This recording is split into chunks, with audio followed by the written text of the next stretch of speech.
नमस्कार, स्वागत है आप सभी का देवभूमि समाचार में। मैं आपके साथ निकिता कश्यप। बुलेटिन की शुरुआत करते हैं। खबर देहरादून से है, जहां मुख्यमंत्री पुष्कर सिंह धामी ने प्रधानमंत्री नरेंद्र मोदी की अपील पर प्रतिक्रिया देते हुए कहा कि उत्तराखंड हर परिस्थिति से निपटने के लिए पूरी तरह से तैयार है। और जहां मुख्यमंत्री पुष्कर सिंह धामी ने कहा कि इससे पहले भी प्रधानमंत्री के द्वारा राज्यों से की गई अपील के बाद उत्तराखंड सरकार के वैकल्पिक स्रोतों और व्यवस्थाओं पर काम शुरू कर दिया गया था। और जहां उन्होंने कहा कि केंद्र सरकार के मार्गदर्शन में राज्य लगातार तैयारियों को मजबूत कर रहा है, ताकि किसी भी चुनौती का प्रभावी तरीके से सामना किया जा सके। मुख्यमंत्री ने भरोसा दिलाया है कि सरकार जनता की सुरक्षा और आवश्यक व्यवस्थाओं को लेकर पूरी तरह से सतर्क और सक्रिय है।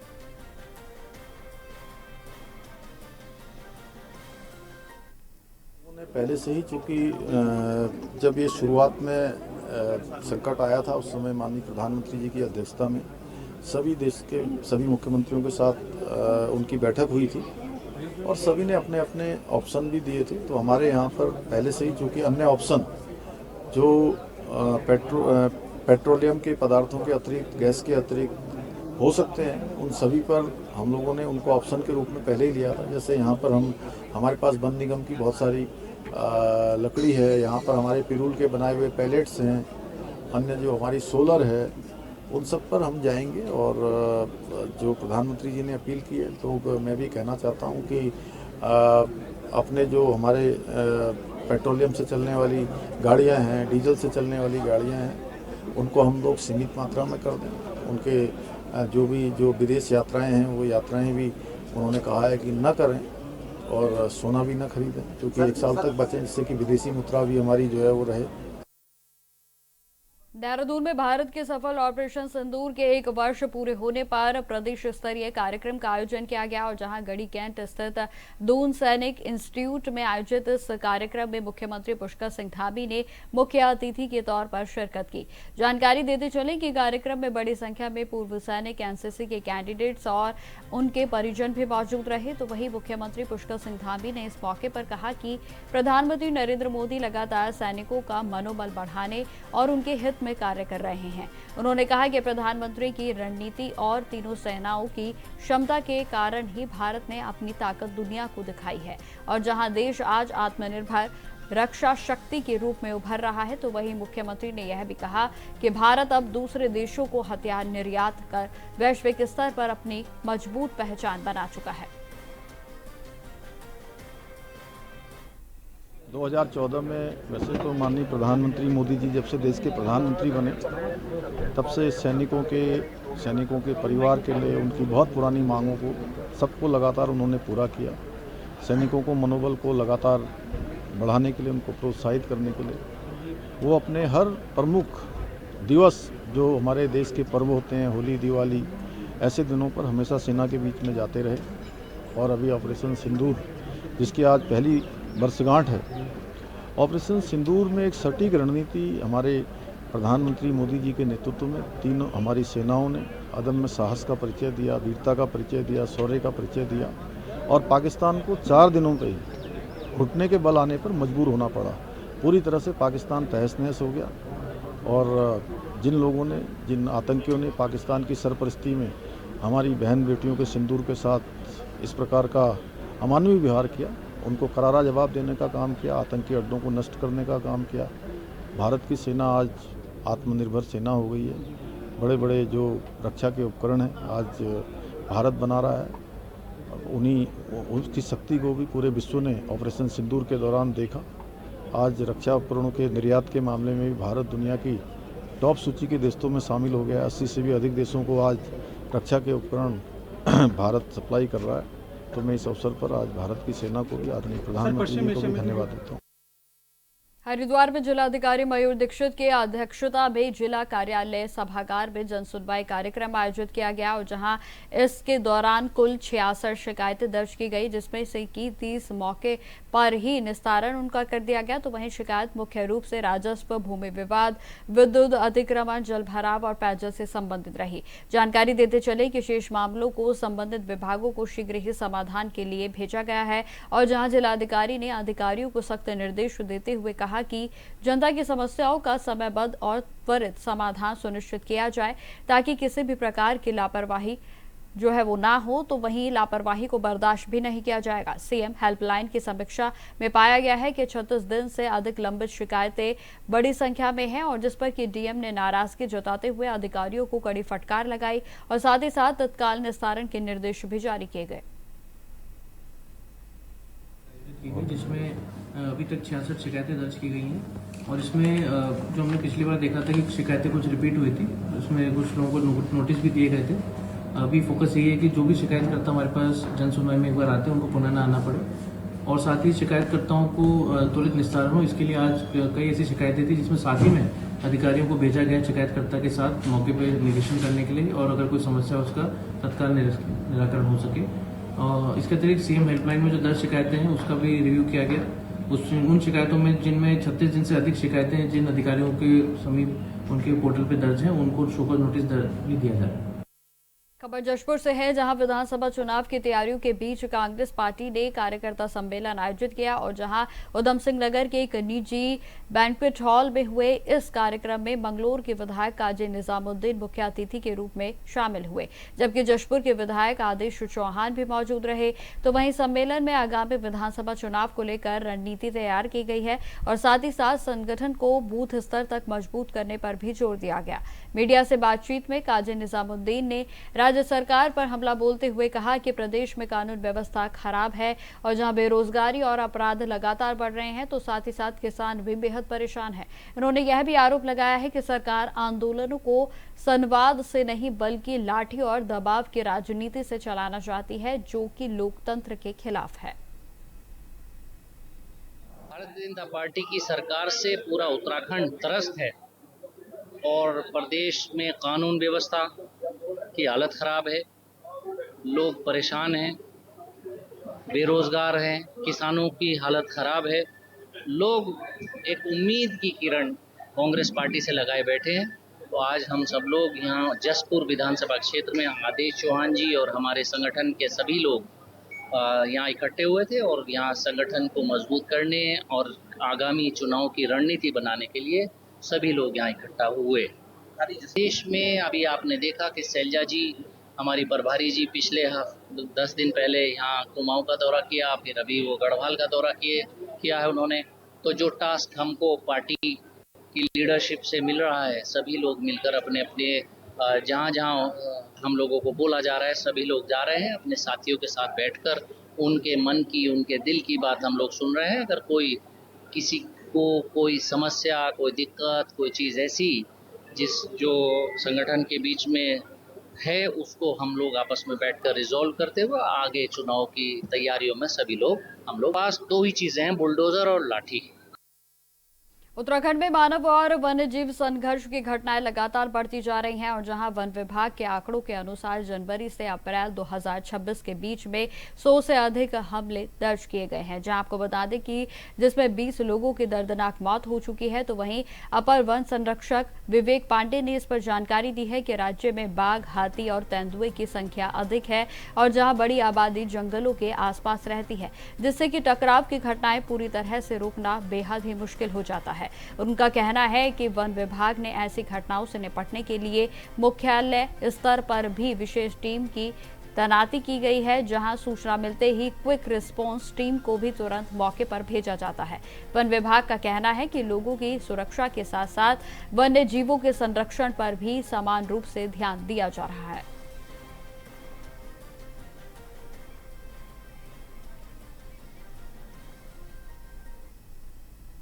खबरें लगातार जारी रहेंगी, फिलहाल रुकते छोटे तो ब्रेक के बाद एक बार फिर से स्वागत है आप सभी का। बढ़ते हैं खबरों की ओर। खबर देहरादून से है, जहां क्षेत्रीय करनी सेना ने जिला मजिस्ट्रेट कार्यालय के बाहर जोरदार विरोध प्रदर्शन किया। आपको बता दें कि प्रदर्शन का नेतृत्व प्रदेश अध्यक्ष शुभम सिंह ठाकुर ने किया और जिसमें कि बड़ी संख्या में कार्यकर्ता शामिल हुए। तो वहीं करनी सेना ने सरकार और प्रशासन पर लगातार अनदेखी के आरोप लगाते हुए कहा कि जनता से जुड़े मुद्दों को लेकर कई बार ज्ञापन दिए गए हैं, लेकिन अब तक कोई भी कार्रवाई सुनिश्चित नहीं की गई।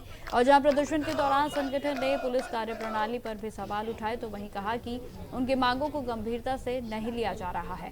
प्रदेश अध्यक्ष शुभम सिंह ठाकुर ने चेतावनी देते हुए कहा है कि जल्द ही समाधान नहीं निकला तो करनी सेना प्रदेश भर में बड़ा आंदोलन करेगी।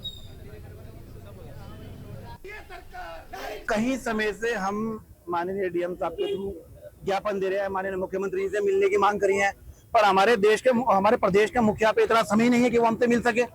हम उनसे अपने घर में रजिस्ट्री कराने के लिए थोड़ी बात कर रहे हैं, हम उनसे जनताओं के मुद्दों के लिए बात कर रहे हैं। उनको फुर्सत नहीं है मार्केटिंग करने से। हम तो खाली अपराध उन्हें बता रहे हैं कि जी आपके थानों की पुलिस 3 दिन तक रिपोर्ट नहीं लेती, थानों के अंदर 3 दिन तक बिठा के रखते हैं। हम जाते हैं, हमारे पदाधिकारी के साथ अभद्र व्यवहार करते हैं। जब तक उनको सस्पेंड नहीं करा जाएगा हम यहाँ बैठेंगे, नहीं तो हम थाने का घेराव करेंगे। हम पे मुकदमा लगा दो, हमें जेल भर दो। हम इस प्रदेश के युवा हैं, हम ये बताना चाहते हैं, अगर युवाओं पे और महिलाओं पे उत्पीड़न करेंगे तो हम सड़कों पर आएंगे, उसके जिम्मेदार आप होंगे। खबर देहरादून से है, जहां रायपुर के विधानसभा क्षेत्रों में विकास कार्यों के बोर्ड पर नाम लिखने को लेकर अब विवाद खड़ा हो गया है। और जहां मामले पर कांग्रेस के पार्षद रोबिन त्यागी ने आरोप लगाया है कि एमडीडीए के द्वारा योजनाओं में चयनात्मक तरीके से नाम दर्ज किए जा रहे हैं। उनका कहना है कि भाजपा से जुड़े प्रतिनिधियों के नाम तो बोर्ड पर लगाए जा रहे हैं, जबकि कांग्रेस और निर्दलीय पार्षदों को नजरअंदाज किया जा रहा है। उन्होंने इसे दोहरी मानसिकता बताते हुए एमडीडीए से जवाब मांगा है।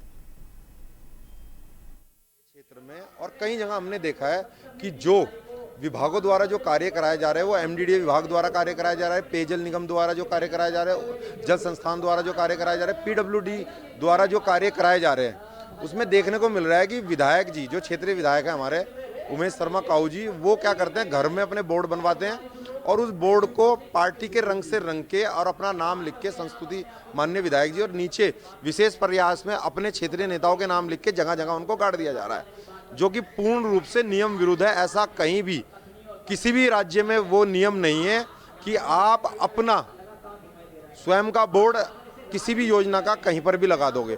अगर कोई बोर्ड लगेगा तो वो संबंधित विभाग उस बोर्ड को लगाएगा, उस विभाग में उस क्षेत्र का जनप्रतिनिधियों के नाम आएंगे, उस विभाग के अधिकारियों के नाम आएंगे।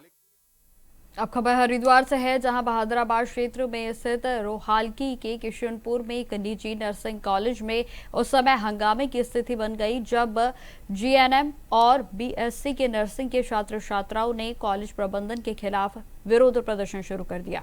आपको जानकारी देते चले कि छात्रों का आरोप है कि कॉलेज ने इंडियन नर्सिंग काउंसिलिंग की मान्यता प्राप्त होने का दावा कर एडमिशन लिया और जहां अग्रिम फीस भी जमा कराई गई, लेकिन अब सत्र पूरा होने के बाद बताया जा रहा है कि कोर्स को मान्यता प्राप्त नहीं है। मामले को लेकर छात्रों में भारी नाराजगी है, तो वहीं उन्होंने प्रशासन से निष्पक्ष जांच और दोषियों पर सख्त कार्रवाई की मांग की है। तो वहीं किसान नेता संजय दाता राम चौहान का कहना है कि यदि 17 तारीख तक समाधान नहीं हुआ तो बड़ा आंदोलन किया जाएगा। मेरा नाम रितु है, मैं हरियाणा साइड से हूँ।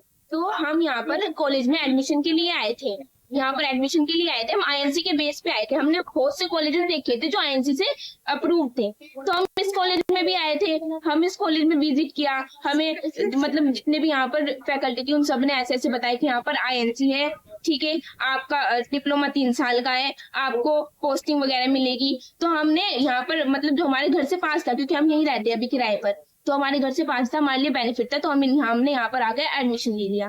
फिर कुछ टाइम बाद हमें पता चल रहा है कि जो हमारा बैच है जीएनएम का वो आईएनसी से अप्रूव्ड नहीं है। हम सब बच्चों ने बात की, हमने सभी फैकल्टी से बात की, हमने जितने भी यहाँ पर मतलब जो अथॉरिटी थी सबसे बात की।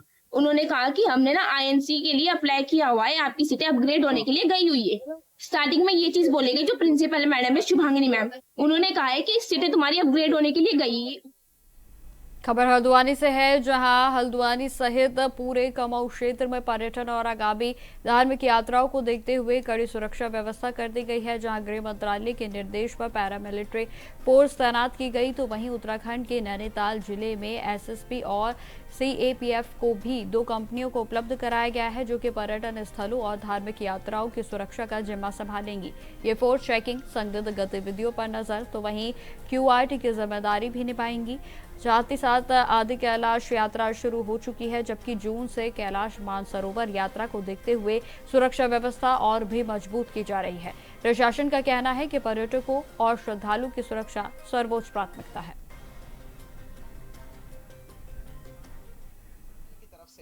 ये पिछले वर्ष जो पहलगाम घटना हुआ, उसके पश्चात एक पॉलिसी डिसीजन लिया गया।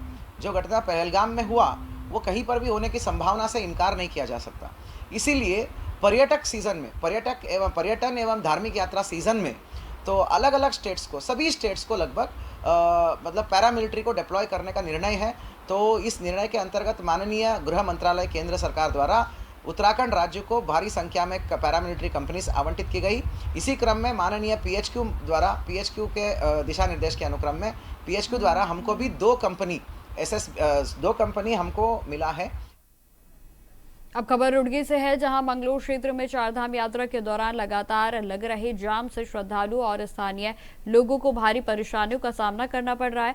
खासतौर पर गुड़ मंडी क्षेत्र में हर शनिवार और रविवार को लंबा ट्रैफिक जाम लग जा रहा है। जहां आपको बताते चले कि स्थानीय लोगों का आरोप है कि सड़क किनारे लगे बिजली के पोल इस समस्या का बड़ी वजह बन रहे हैं, और जहां कई बार शिकायतों के बावजूद भी विभागीय अधिकारियों के द्वारा कोई ठोस कार्रवाई अभी तक नहीं की गई है। इस मामले में भारतीय किसान यूनियन के टिकट के जिलाध्यक्ष विजय शास्त्री ने ऊर्जा निगम के अधिकारियों पर लापरवाही का आरोप लगाया, तो वहीं अभिनय चौधरी का कहना है कि संबंधित विभागों से कई बार पत्राचार किया जा चुका है। फिलहाल भीषण गर्मी में पुलिस और ट्रैफिक कर्मी जाम खुलवाने में लगातार जुटे हुए हैं। काम हुआ इसलिए रुका हुआ कि जो यहाँ विद्युत विभाग है, हमारा विद्युत विभाग की इतनी मनमर्जी चल रही कि जो वहाँ खंबे खाली खड़े, जिससे सड़क में अवरुद्ध हो रहा है, सड़क बन नहीं पा रही, तो उन खंभों को बिजली विभाग वहां से नहीं हटा पा रहा। और अब जा यात्रा का, 4 धाम यात्रा का हमारा सीजन चला हुआ, तो 4 धाम यात्रा में हमारे वहां से जाम की स्थिति बनी रहा। गर्मी में बच्चे और यात्री बहुत परेशान हो, तो बिजली विभाग तो केवल छापे मारने में, लोगों के ट्रांसफर तारने में, कनेक्शन काटने में व्यस्त है। उसे आम जनता से कोई लेना देना नहीं है। हम ये कहना चाहते हैं यहाँ के बिजली विभाग को कि जल्दी से खंभों को वहां से हटाया जाए, ताकि वो मंडी के सामने जो पुल का निर्माण चला हुआ वो जल्दी पूरा हो और 4 धाम यात्रा में आने वाले यात्रियों को कोई दिक्कत ना हो। नहीं तो बिजली विभाग के खिलाफ एक बड़ा प्रदर्शन भारतीय किसान यूनियन के द्वारा कराया जाएगा। जिससे कि 4 धाम यात्रा में काफी ज्यादा जो है, जो भीड़ है वो उत्तराखंड की तरफ मूवमेंट करती है, और काफी वाहन जो दिल्ली से और मुजफ्फरनगर, मेरठ से आने वाले हैं, तो वो मंगलोर होके ही जो है देहरादून और फिर अलग अलग गंतव्य स्थान पर जाते हैं।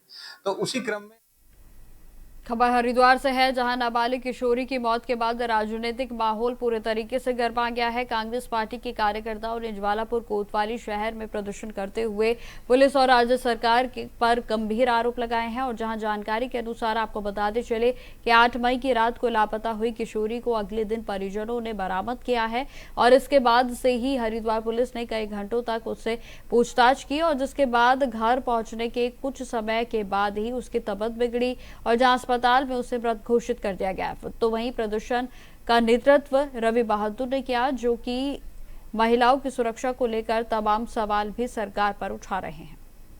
देखिए, ज्वालापुर थाने में 8 तारीख को लगभग रात के 11:45 पे एक बालिका के परिजनों के द्वारा, जो कि नाबालिग थी, सूचना दी गई कि उनकी जो बालिका थी वो शाम को 4 बजे लगभग कोचिंग करने जाती है, और जब उसके दादाजी उसको वहां लेने गए तो ट्यूशन टीचर के द्वारा ये बताया गया कि आज वो ट्यूशन में उपस्थित ही नहीं है। लिहाजा परिजनों ने बच्ची को खोजने का प्रयास किया, और काफी खोजने के बाद भी जब इनको बच्ची नहीं मिली तो देर रात लगभग 11:45 पर इनके द्वारा थाना में सूचना दी गई, चूंकि नाबालिग बच्ची। तो फिलहाल मेरे साथ इस बुलेटिन में इतना ही। देश दुनिया की तमाम खबरों की जानकारी के लिए बने रहें हमारे साथ। नमस्कार।